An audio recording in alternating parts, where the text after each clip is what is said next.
여러분 지금 이렇게 좋은 대학 가겠다고 이 자리에 앉아 있는 것도 사실은 무엇을 획득하기 위해서 그런 거예요.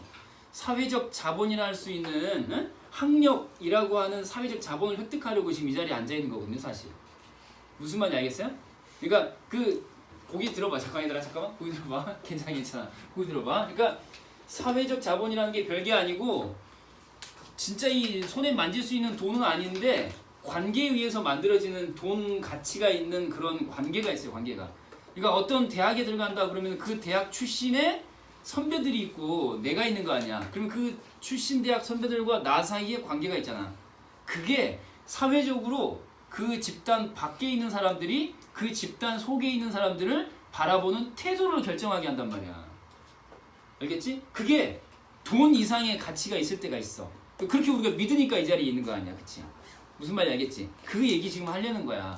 알겠죠? 그래서 사회적 자본이라고 하는 것은 관계를 바탕으로 하는 거고, 이 관계를 사회적 자본이 되도록 만들어주는 관계를 네트워크라고 이제 얘기를 하는 거예요. 자, 그 다음에 이제 밑으로 내려가 볼게요. 이 문단 내려가기 전에 이 사회집단만 가지고 있는 속성을 이야기하고 있는 부분이 있는데, 자, 여기 기대 및 정체성의 공유라는 부분에다가 형광펜으로 색깔을 딱 해볼게요. 칠판에 띄워놨는데, 자, 이 부분.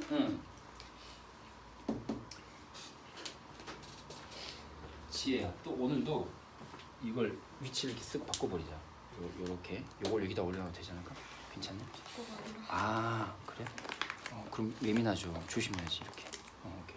왜냐면 글씨가 뒤쪽에서 보면 안 보일 것 같아. 석주가 안 보이네. 경윤아, 이거 보이니, 글씨? 그럼 이제 상관없어요. 자, 기대 및 정체성의 공유가 있는 게 사회집단이고, 없는 게 뭐라고요? 네트워크라고. 그러니까 주어가 뭐야? 네트워크로 연결된 관계에는 이게 있어 없어? 없다라고 지금 얘기를 하는 거예요. 사회 집단의 중요한 특징인 기대 및 정체성의 공유라는 게 없다. 이렇게 이제 돼 있고요. 다음 문단 내려가면은 이제 진짜 본격적인 화제가 제시가 됩니다. 사회적 자본에다가 형광펜으로 색깔을 딱 해볼게요. 사회적 자본.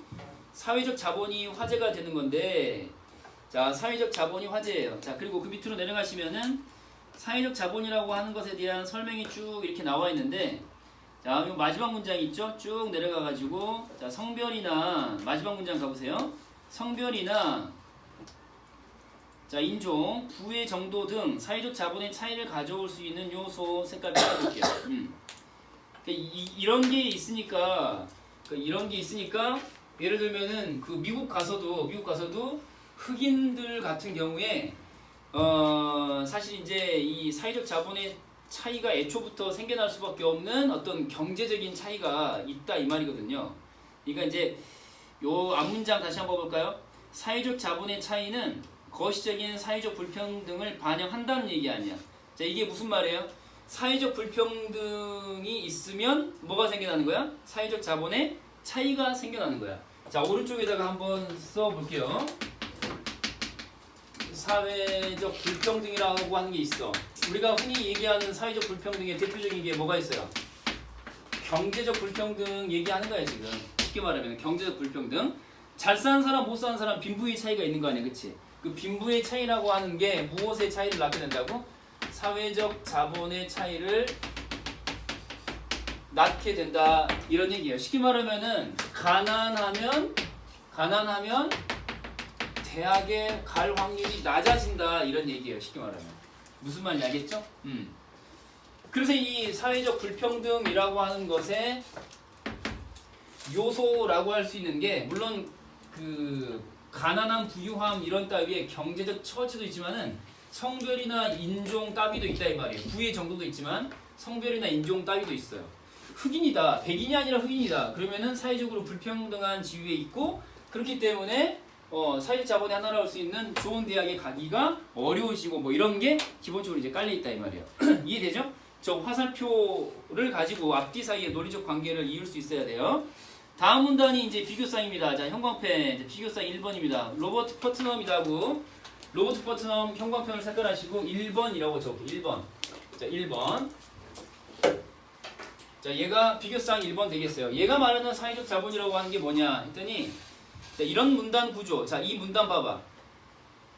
자, 이 녀석이 속한 문단 보니까 그 비교쌍이 이 작은 따옴표 돼 있는 두 개인 것으로 오인하기 쉬워요. 대체로 원래 대체로 이런 식으로 나오면 얘가 비교쌍이 되는 거거든요. 근데 이 지문은 그렇지 않아요. 그래서 이게 완성도가 약간 떨어지는 거라고 봐야 되는 건데 두 가지의 자본이 있습니다. 사회적 자본이 연결 사회적 자본이 있고 그 다음에 구속 사회적 자본이 있어요. 그러니까 사회 자본이 두 가지가 있는데 연결 그 다음에 구속이라고 하는 두 가지로 나뉜다. 칠판을 한번 봐볼게요. 한번 써보겠습니다. 연결 사회자본이 있고 그 다음에 또 두 번째 구분 맞니? 구속 맞니? 구속 사회자본이라는 두 가지가 있어요. 두 가지. 딱 느낌만 봐도 조금 개방적이다 폐쇄적이다 둘로 나눈다면은 구속 사회자본은 개방 폐쇄 가운데 폐쇄적인 것 연결 그러면은 개방적인 것, 뭐 이렇게 이제 둘 사이의 차이점을 볼 수가 있을 것 같아요. 그래서 나오는 말이 뭐냐면 내향적이고 배타적이다라는 거거든요. 자, 예를 들어서 지금 우리 지난주에 대학 축제 이제 다 거의 다 끝났잖아요. 대학 축제. 연고전 누가 저기 연대나 고대 대학 축제 누가 가려고 하냐 안 하니? 안 가려고 하지. 왜 그래? 거기 가면은 빨간색하고 파란색 그 티가 아니면은 그 낄 자리가 없어. 알아? 그 연고전이라고 해서 지들끼리만 놀아. 그 지네 대학 유니폼을 입고 있지 않으면 거기에 이게 동화될 수가 없어요. 같이 놀 수가 없어. 그럼 너 갈래요? 그럼 가봐. 느낌이 어떤지. 그럼 이렇게 된다고. 걔들끼리 막 이러고 있거든. 막 이러고 있어 지들끼리. 나는 뭐해? 옆에서 뭐 캔맥주나 콜짝콜짝 하고 있겠죠. 왜 가 거기를? 소외감 느끼게 한다고. 그게 바로 뭐야? 이 예를 들어서 연고전 같은 경우에 축제를 가게 된다. 그러면 뭘 보여주는 거야? 연결 사회자본이야? 구속 사회자본이야? 구속 사회자본을 지금 얘기해 주는 거야. 이런 게 구속 사회자본이야. 구속 사회자본. 그러니까 폐쇄적이야? 개방적이야? 폐쇄적이에요. 그러니까 한 집단 내에 쪼그라들게 하는 거야. 연대나 고대에 속해 있으면 그 안에서는 아주 훌륭한 느낌이 드는데 거기에 속해 있지 않은 외부 집단에 대해서는 되게 배타적인 느낌을 주게 되는 거거든요. 소외감을 느끼게 한다 이 말이야. 쉽게 말하면 무슨 말인지 알겠죠? 그런 뜻입니다. 지금 이게 내향적이다 배타적이라고 하는 게 다 그런 뜻이에요. 무슨 말인지 알겠죠? 그러면 이제 이거 반대 개념인 연결 사회자본이라고 하는 게 외향적이고 포괄적이라는 느낌이 어떤 느낌인지 아시길 거예요 이제. 그러니까 연결 사회자본이라고 하는 거는 이런 연고전 느낌이 아닌 나머지 것을 이제 생각해 보시면 이해가 쉬울 수 있어요. 그러니까 이제 우리 대한민국 사회에서 한국 사회의 공동체 일원으로 살아가는데 도움을 준다. 그러면은 연결이야, 구속이야? 연결이고 정반대로 자기 집단이 아닌 사람들에 대한 배척이나 뭐 소외나 이런 게 나타나면은 구속 사회자본이라고 이제 명명을 하는 거야. 이해되죠, 여러분? 자, 그래서 밑으로 내려가시게 되면은 근데 이제 얘네들이 진짜 비교쌍인 게 아니라는 게 중요합니다. 밑으로 가볼게요. 자, 둘 중에서 뭘 말하고 싶은 거냐면은 사회 통합을 도와주는 연결 사회자본을 말하고 싶은 거야, 이 친구는. 자, 다음 문단 첫 줄 색깔 딱 해볼게요. 연결 사회자본. 자, 얘네들은 포괄하는 거야, 배제하는 거야? 포괄하는 자본이야, 사회자본이야. 그래서 자, 밑으로 이제 내려가시면은 자, 됐어요. 진짜 말하고 싶었던 거는 사회 집단의 참여라고 하는 요 부분. 사회 집단의 참여 색깔 딱 해보세요. 자, 했나요? 사회 집단에 참여하도록 해주는 사회적 자본이야. 자, 다시 사회 집단에 참여함으로써 뭘 얻게 되는 거야? 사회적 자본을 얻는 거야. 자, 사회적 자본 색깔 딱 해볼게요. 자, 사회 집단의 참여 색깔, 그 다음에 사회적 자본 색깔 딱 하신 다음에 이 둘을 화살표로 연결을 딱 해봐. 이렇게 사회 집단에 참여하는 게 사회적 자본을 얻도록 한다. 이렇게 화살표로 연결을 해주시고 됐어요? 자, 됐죠? 자, 그러면 이제 그 밑으로 내려가서 자, 그렇기 때문에 나오는 얘기가 뭐냐면 사회적 자본이 강하면 민주주의가 발전한다. 자, 민주주의 발전 색깔 딱 해볼게요. 자, 그리고 이제 오른쪽에다가 적을 건데 이를테면 이제 세 단계가 착착착 진행이 되는 거야. 맨 처음에 오는 게 뭐였더라? 맨 처음에 오는 게 사회 집단에 참여해요. 오른쪽에다 다시 한번 적어볼 거야. 사회 집단에 참여한다. 자, 그러면 화살표 밑으로 뭐가 생겨나는 거야? 사회적 자본이 생겨난다. 그러면 다시 이 말은 무슨 뜻이냐? 사회 집단 속에 참여하는 것이기 때문에 사회적 자본이 강하면 강할수록 뭐가 강해져요? 민주주의가 활성화되고 정착이 되고 강화가 되고 그런 결과를 가져온다는 얘기예요. 자, 이게 무슨 말인지 이해돼요? 사회적 자본이 민주주의를 강화시킨다는 거는 어떤 전제에서 나오는 거야? 사회적 자본이라는 게 전제가 있어요. 사람들이 정치에 참여를 해야만 사회적 자본이라는 게, 그러니까 시민들이 이를테면 투표를 생각하면 돼. 선거, 장에 투표하러 나가는 것을 포함한 사회적 참여가 있으면 이 사회적 자본이라고 하는 것이 커지는 거고, 이건 다시 민주주의의 강화로 이어진다, 이런 얘기거든요. 자, 무슨 말인지 알겠어요? 자, 밑으로 내려가셔가지고, 근데 이 퍼트넘이라고 하는 사람 생각에는 이제 사례가 나왔죠. 미국 사례야. 밑으로 내려가봐. 미국. 근데 미국 사례를 보니까 사회 참여가 늘어났어요, 줄어들었어요? 봐보세요. 투표율이 굉장히 떨어졌거든요. 자, 그래서 이 사람은 투표율이 떨어지는 현실에 대해서 민주주의 위기와 공동체 상실의 징후로 받아들였다. 자, 이 부분에다가 형광펜으로 색깔을 딱 해볼게요. 그러니까 이제 이 화살표 가운데서 이게 투표율이 떨어지니까 당연히 민주주의가 강화야, 약화야? 약화된다라고 이제 느끼는 거죠. 이 사람 입장에서는. 자, 이제 길을 잃으면 절대 안 돼요. 비교상 찾아가지고 이해하고 다른 사회적 자본 관점을 찾아야 되는데, 두 번째 비교상이 이제 드디어 나옵니다. 다음 문단 가시면은, 자, 테보라라고 하는 새로운 인물이 나옵니다. 테보라 챔버스 색깔 하시고 2번 번호 붙여볼게요. 자, 얘가 비교상 2번이 되겠습니다. 2번. 얘가 2번이야. 얘는 그러면은 사회적 자본에 대해서 뭐라고 말하는 거냐를 보셔야 돼. 자, 한번 찾아봐. 얘는 사회적 자본은 얘 입장에서는 사회적 자본이 무엇을 통해 만들어지는 건지 한번 찾아보세요. 중간에 이렇게 사회적 자본이 똑같이 주어져 있고, 사회적 자본을 형성하는 이 사회집단 참여 방식에 관한 얘기가 좀 빈칸으로 돼 있도록 만들어 놓을게요. 그래서 이 친구는 역시 마찬가지로 민주주의를 형성할 수 있는 바탕이 바로 사회적 자본이라고 보는 건데, 출발점이 되는 형식을 좀 달리 보고 있어요. 그걸 한번 찾아볼 거야. 뭐가 사회적 자본을 만들어내느냐. 자, 찾았니? 경윤아, 뭐 같아? 친구 관계라고 말해도 돼요. 근데 약간 좀 알아먹을 수 있는 말로 하면은 여기 칠판 보세요. 온라인 커뮤니티와 친구 연결망이라고 하는 거 있죠. 자, 요거 색깔을 딱 해보시고요. 얘가 이런 방식이 뭘 연결한다고 나와 있어요? 쉼표 뒤를 봐봐. 이런 친구 연결망, 온라인상에서 이렇게 얼굴 직접 맞대지 않고 만들어내는 공동체적 그 관계 자체가 뭘 만들어내요? 사회적 관계를 만들어낸다라고 나와 있거든요. 사회적 관계를 연결. 자, 색깔 딱 해보시고, 사회적 관계를 연결. 사회적 자본을 연결. 색깔 딱 해보세요. 그러니까 출발점이 좀 달라요. 이제 정리하면 이거야.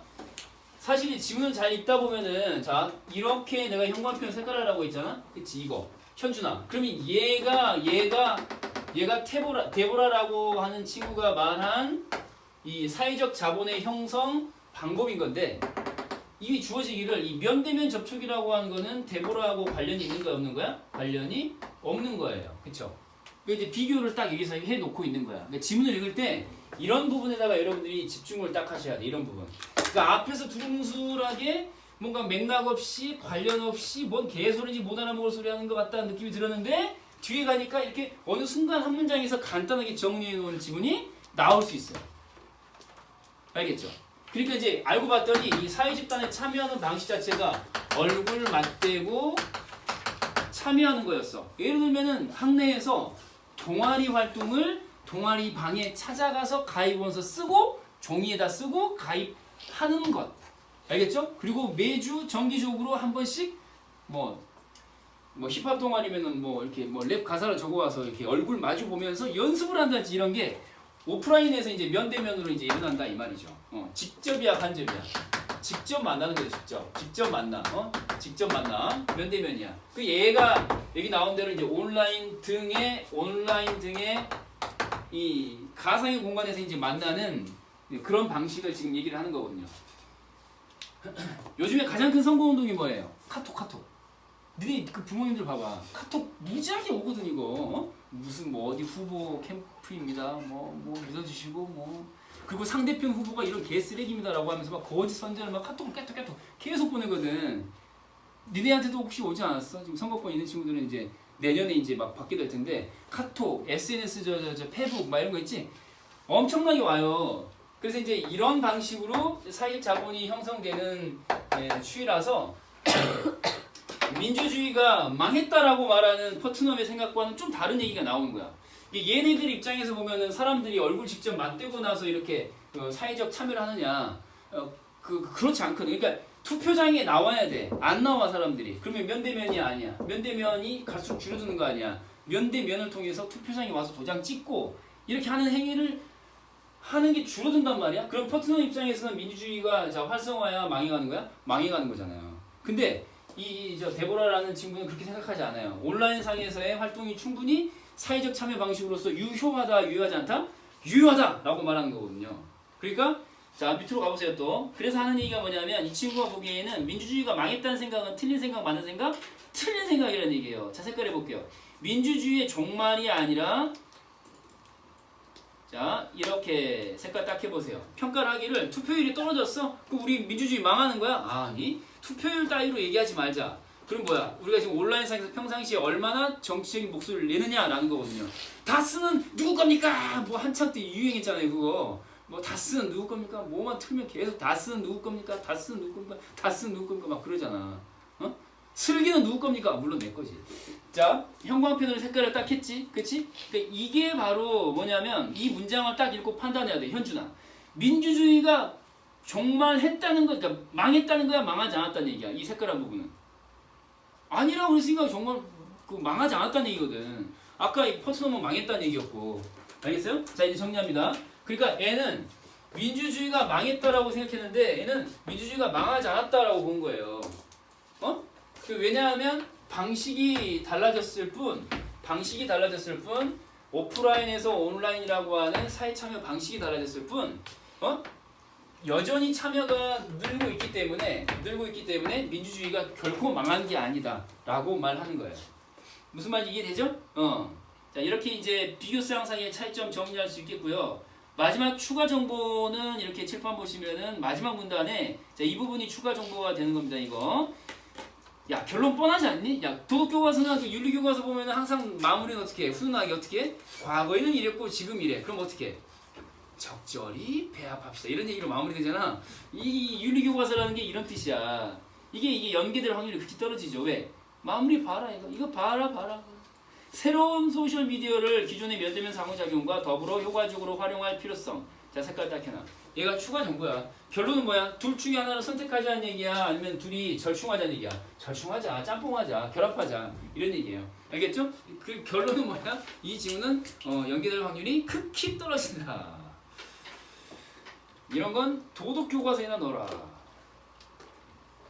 자, 다음 지문으로 넘어갑니다. 이제 이게 중요해. 연계가 되면 이런 게 연계가 된다. 지금부터 이제 잘 보셔야 돼. 사회문화 제재로 분류할 수 있는 양심의 자유입니다. 이런 건 충분히 연계될 수 있죠. 연계될 수 있어요. 예를 들면 이제 제가 직관적으로 연계를 한번 예상을 해보면 자 빨간 펜 이런 거는 예술 지문하고 연계될 확률이 또 높아요. 예술 지문하고. 야 오늘도 스님이 지나간 발 자국마다 분필 가루가 오늘은 또 특히 빨간색 분필 제가 또 많이 분필해놨네요.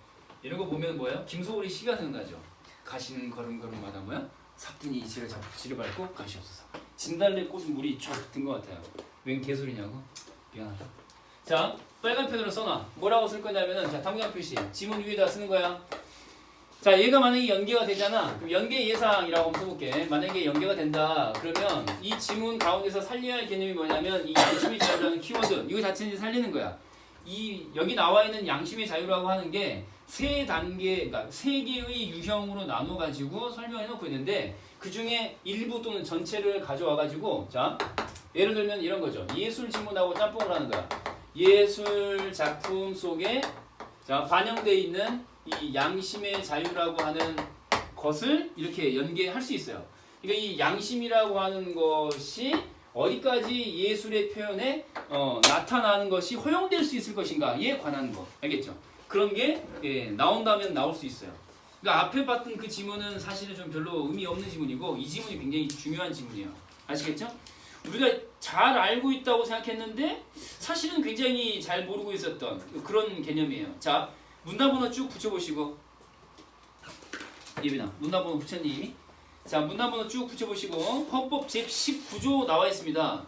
자, 이런 식의 첫 문장이 나온다. 그러면은 화제가 거의 확실하죠. 뭐야? 양심의 자유. 자, 색깔. 자, 얘가 화제겠죠.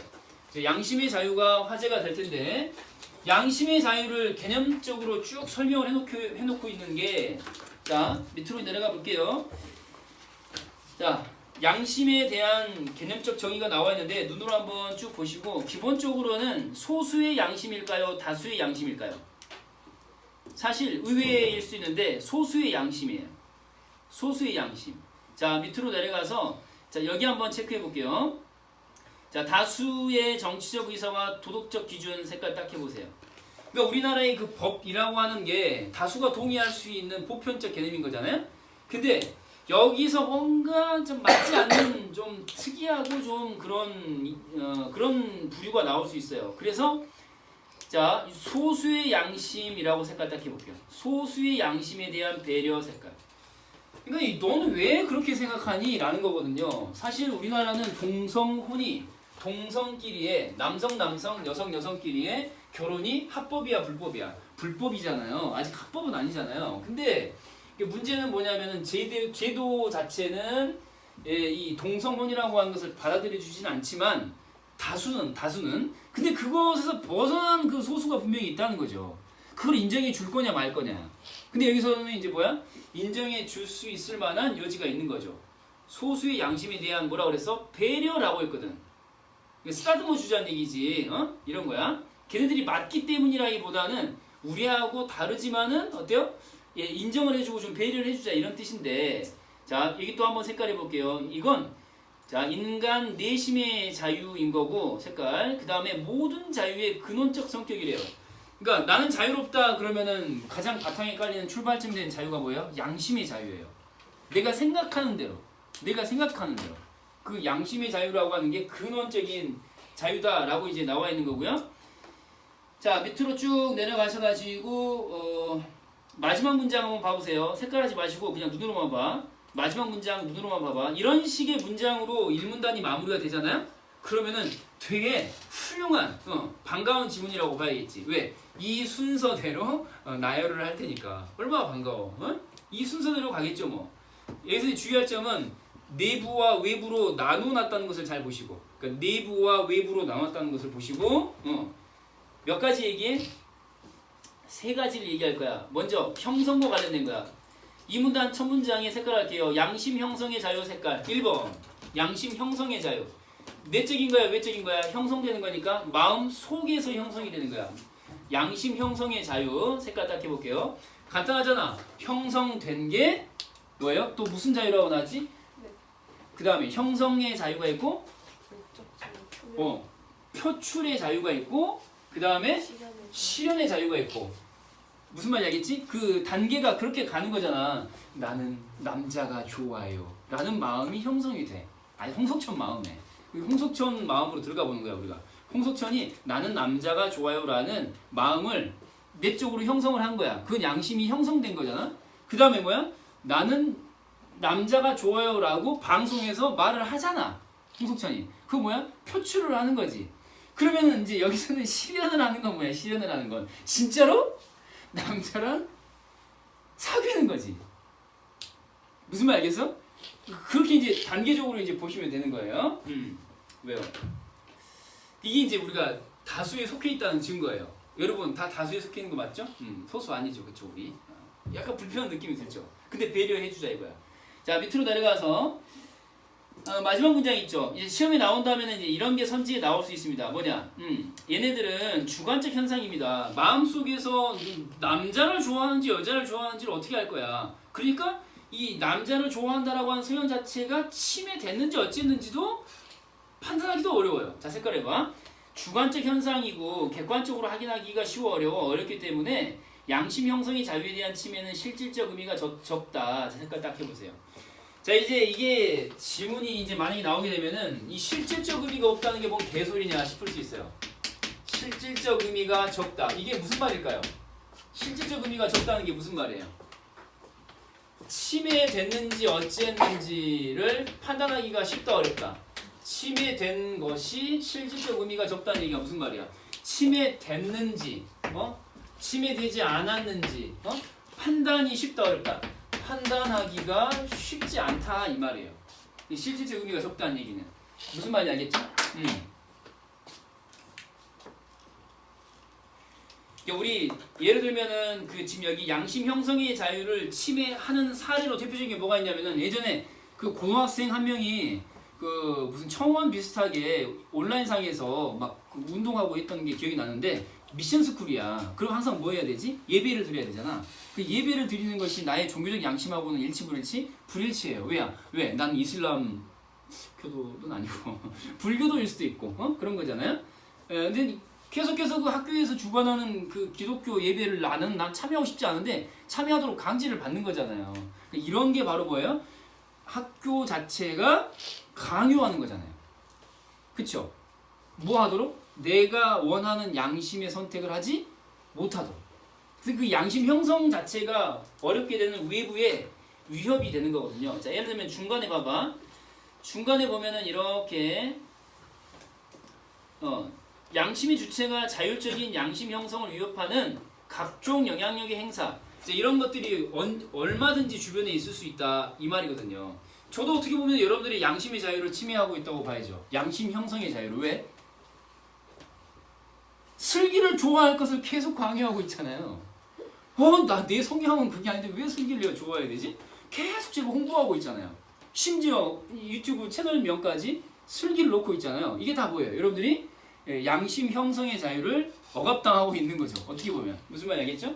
자, 다음 봐봐. 이제 두 번째 비교사항으로 가는 거야. 양심 이제 표명의 자유야. 양심 표출, 내지는 뭐 양심 표명 자유 색깔 하시고 2번. 자, 마음속으로 생각만 하고 있고 난 남자가 좋아요, 난 슬기가 좋아요 라고 말하지 않을 수도 있는 거 아니야. 근데 지금 이제 말하는 상황을 가지고 얘기하는 거야. 말하는 단계. 근데 특이한 건 이거예요. 일단은 뭐가 있어야 하냐면 자유로운 토론이 있어야 되고요. 왜? 표출을 한다는 것은 말을 한다는 건데 말할 분위기가 있어야 한다는 거 아니에요. 토론할 자유가 있어야 돼. 근데 이제 막 결론을 정해놓고 들으면 안 되겠죠? 마지막으로 이제 하나 시험에 나올 만한 건 이거예요. 침묵의 자유에다가 색깔 딱 해봐. 침묵의 자유도 표명의 자유에 들어갑니다. 여러분, 선생님, 양심 표명의 자유인데 왜 침묵의 자유가 표명의 자유에 들어가죠? 표명하고 싶지 않을 자유도 표명의 자유에 들어가는 거야. 무슨 말인지 알겠어요? 군대 가면은 그런 거 많이 해요. 군대 가면은 난 그렇게 생각하지 않는데 자꾸 고참이 자기 생각을 강요해가지고 말하도록 시키거든요. 자, 말해. 자, 슬기는 여신이다. 빨리 말해. 슬기는 여신이다라고 말하라고. 그러면 이렇게 되는 거거든요. 그리고 또 이런 것도 있어요. 거꾸로 내가 진짜 그 군대 가면 여호와의 증인이라고 있거든요. 여호와의 증인 알아요, 몰라요? 여호와의 증인 들어봤어요? 여호와의 증인은 집총거부해가지고 군대에서 계속 징역살이하고 군대 대신에 감옥 간 사람들이었거든요. 근데 그 여호와의 증인이다 그러면 네가 여호와의 증인인 것을 여기 모인 전 사병들 앞에서 공표를 해. 이렇게 강요할 수도 있거든요. 이것도 뭘 침해하는 거야? 양심 표명의 자유를 침해하는 거야. 그러니까 표명하지 않을 자유도 있는 거예요. 그러고 싶지 않은 사람이 있다면. 자, 그래서 침묵의 자유에다가 색깔 딱 해놔. 이제 3번이야. 비교상 3번. 양심 실현의 자유 색깔 딱 해봐. 이건 머릿속에만 있던 거를 진짜 이제 행동으로 보여주는 거야. 액션 단계야. 이건 액션 단계. 아까는 스피킹 단계야. 2단계는 스피킹 단계. 3단계는 액션이야. 이게 액션을 취하는 거죠. 지금부터는 이제 뭐하고 이제 문제가 되는 거야. 뭐하고? 법하고 직접적으로 이제 문제가 되는 거고 맞닥뜨리게 되는 거야. 소윤아 알겠지? 소윤아, 자귀가 뭐냐? 자귀의 색깔. 자귀가 무슨 말이야? 자귀. 이 법 개념으로 자귀 부자귀 뭐 이런 얘기 하는데 자귀할 때 위가 무슨 위자니 얘들아? 위자가 행위 액션 행위할 때 위자야. 그 작위 그럼 무슨 말이야? 행위를 제작한다, 작동시킨다 그 작자야. 만들어낸다는 얘기야. 그러니까 행위를 한다 안 한다? 한다를 행위를 한다를 한자말로 작위라고 한다. 위, 행위를 만들어낸다. 이해되지? 그러니까 이제 여기서 말하는 양심 실현의 자유는 내가 생각하는 그 양심대로 행동할 자유를 말하는 거야. 알겠지? 할 자유. 그 남자를 실제로 사귈 자유. 그 다음에 두 번째로 또 부작이란 말 나왔지. 부작이의 색깔. 부작이는 무슨 말이야? 내가 하지 않을 자유. 예를 들면은 미션 스쿨에서 그 예배에 참여하는 것은 일종의 실천이잖아. 근데 그 실천에 나는 함께하고 싶지 않은 거야. 그럼 그것도 무슨 자유야? 양심 실현의 자유인 거야. 이해되지? 어떤 의미에서? 부작위에 의한 양심의 자유를 실현하는 거지. 그래서 이제 내가 행동하고 싶지 않을 때는 행동하지 않도록 하는 자유가 부작위에 의한 양심 실현의 자유다라고 말하는 거야. 이해되지? 근데 이제 이건 문제가 되는 게 여호와의 증인 아까 얘기했잖아. 누구는 군대 가고 누구는 군대 안 가고 이게 지금 충돌할 수 있잖아. 그래서 법에서 이제 말하는 게 뭐냐? 마지막 문장. 이게 이제 제일 중요한 개념이죠. 국가안전보장이랄지 그 다음에 질서유지랄지 공공복리라고 할지 뭐 이런 것들 공공가치에 의해서 제한될 수 있다 없다? 제한될 수 있다라고 규정을 해놓은 거야. 사실 그렇잖아. 제한이 없다. 그러면은 나는 사람을 죽이는 게 지극히 쾌감을 느끼고 나는 내 자유를 만끽하는 그런 만족감을 준다. 그런 사람들을 용인하면 안 되잖아. 어떤 측면에서? 사회 질서 차원에서 절대 그 살인자들의 양심의 자유까지 허락하면 안 되는 거죠. 이해되죠? 그게 이제 액션으로 들어가게 될 때는 안 되는 거죠. 그 다음에 또 뭐예요? 국가안전보장. 나는 우리 사회가 너무 마음에 안 들고 뒤집어 엎고 싶다. 그래가지고 국가를 전복하려고 해요. 그런 세력들에게도 자유를 실현하도록 도와줘버리면 안 되죠. 용인하면 안 되겠죠. 무슨 말인지 알겠죠? 그래서 이제 그게 국가안전보장이라는 미명하에 양심의 자유가 부당하게 침해된 역사가 있긴 있었어요. 근데 이제 우리가 기본적으로는 그런 걸 인정해주면 안 되죠. 네, 이게 제한될 수 있다는 걸 기억하시고요. 자, 추가 정보 가겠습니다. 의외로 이제 이런 것도 있습니다. 여러분, 자, 여기 조정이라는 말이 나옵니다. 다음 문단 첫 줄. 예빈아, 다음 문단 넘어갔어. 예빈아, 다음 문단 첫 줄이야. 자, 색깔 할 거야. 자, 양심의 자유를 제한하고자 하는 경우에 이를 조정하는 것은 양심의 자유의 본질에 부합하지 않는다. 색깔. 이게 뭐 개소리야 이거. 자, 색깔 딱 해보세요. 얘가 추가 정보야. 추가 정보. 그러니까 밑에 이제 사례가 나왔어. 지문을 딱 봐봐. 지문 딱 봐봐. 지문을 보시면 나오지만은 이게 조정이라고 하는 게 이제 쉽게 말하면 뭐하고 비슷한 말일까? 조정은 여기서는 타협하고 되게 비슷한 말이야. 타협하게 되면 혹은 뭐 절충. 타협이나 절충이라는 말로 이해하는 게 제일 좋아요. 무난해. 그러니까 이 양심의 자유라고 하는 게 지키면 지키는 거고 지키지 못하면 못 지키는 거지 중간이라는 게 없어요. 양심의 자유라는 게. 걸치는 게 아니라고. 그러니까 예를 들어서 밑에 나왔잖아요. 내가 친환경주의자야. 근데 온 국토를 뒤집어놨던 그 4대강 사업의 부당성을 익히 잘 알고 있어서 반대하고 싶은 거야. 근데 이걸 출판해야 하는 어떤 압력을 내가 당한 거야. 그럼 거기서 난 출판하기 싫다. 4대강 홍보물은 내가 작성할 수 없다라고 거부를 했어. 양심에 따라서. 근데 회유가 들어온 거지. 응? 돈 좀 줄게. 뭐 자리 보장해 줄게. 이러면 어때요? 흔들려. 그럼 뭐 이러면서 적당히 후회한 게 뭐야? 인쇄 업무를 반으로 줄여서 내가 하진 않은데 양심에 따라서 절반만 인쇄하고 나머지 절반은 내가 안 하고 딴 놈 시킬래. 이러면은 내가 양심을 실현한 거냐? 아니라고.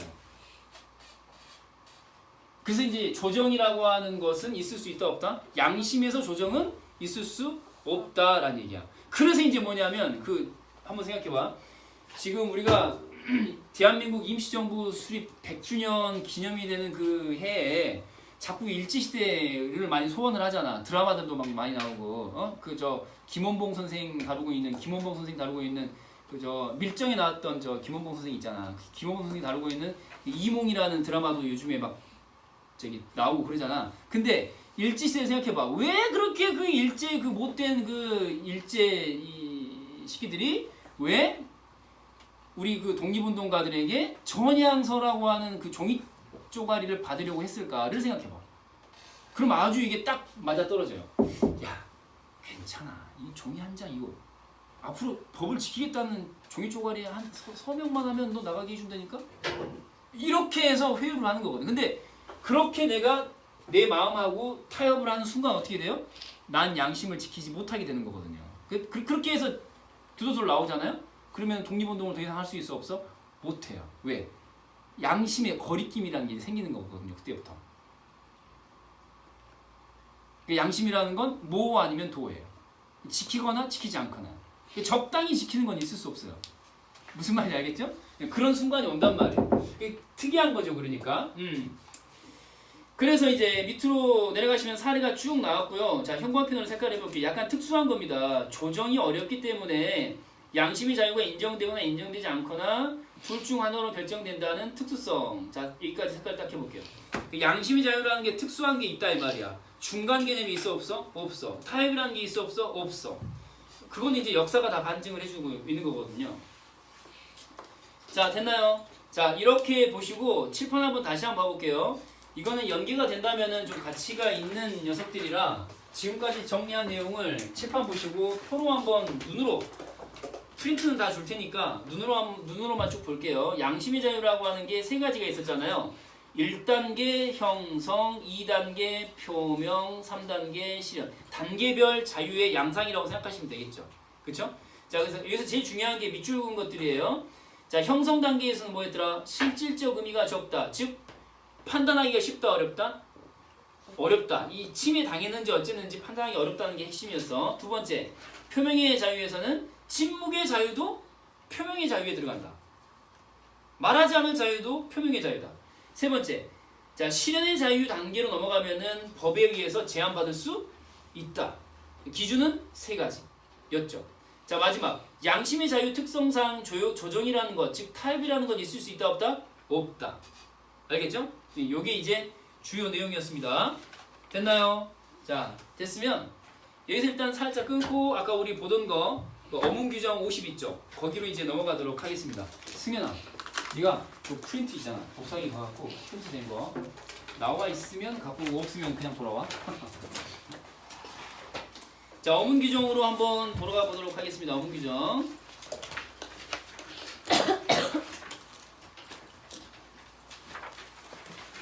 어문 규정 50 다시 한번 펴보세요.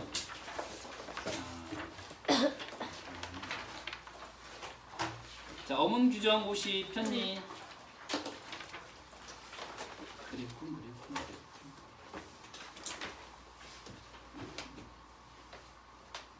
자, 어문 규정 50 펴가지고 아까 우리 보던 거 이어서 이제 볼 겁니다. 보던 거 이어서 요거를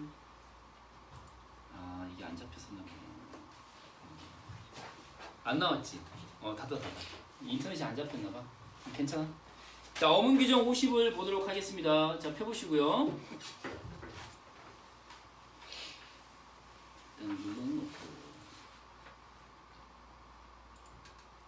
자, 폈어? 아까 우리 몇 번 문항까지 봤는지 한번 확인해 볼까? 몇 번 조항까지